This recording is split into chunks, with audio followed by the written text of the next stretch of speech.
Well, California is putting pressure on Pacific Gas and Electric as blackouts continue across California. One America's Gienel Agcaoili has more. California Governor Gavin Newsom is threatening to take over the Pacific Gas and Electric Company if it does not resolve ongoing bankruptcy proceedings. At a press release Friday, Newsom called on PG&E executives, shareholders, and wildfire victims to come to an agreement. Reports say an agreement will open up an already established multi-billion-dollar fund to help pay wildfire costs. The natural gas company is currently in bankruptcy court after claiming responsibility for the deadly 2018 Camp Fire.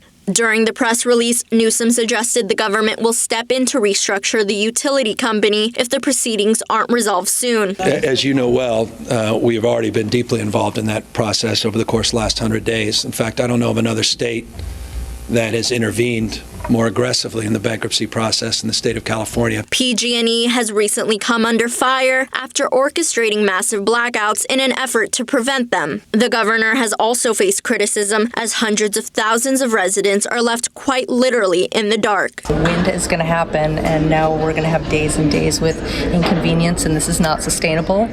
We're all losing money. A lot of people are impacted. A lot of businesses are closed today because they can't operate. So it's affecting a lot more than anybody thought it would. Meantime, Newsom's urgency to get PG&E out of bankruptcy was met with skepticism as reporters pointed out the Democrat accepted large donations from the utility company. How can you assure those people, including the fire victims, that your office can act neutrally, considering that PG&E donated more than $208,000 to help you get elected? Because there's no, I know this is a mantra, and I don't know how many times I've answered this question. I would encourage you to go back to all my previous answers.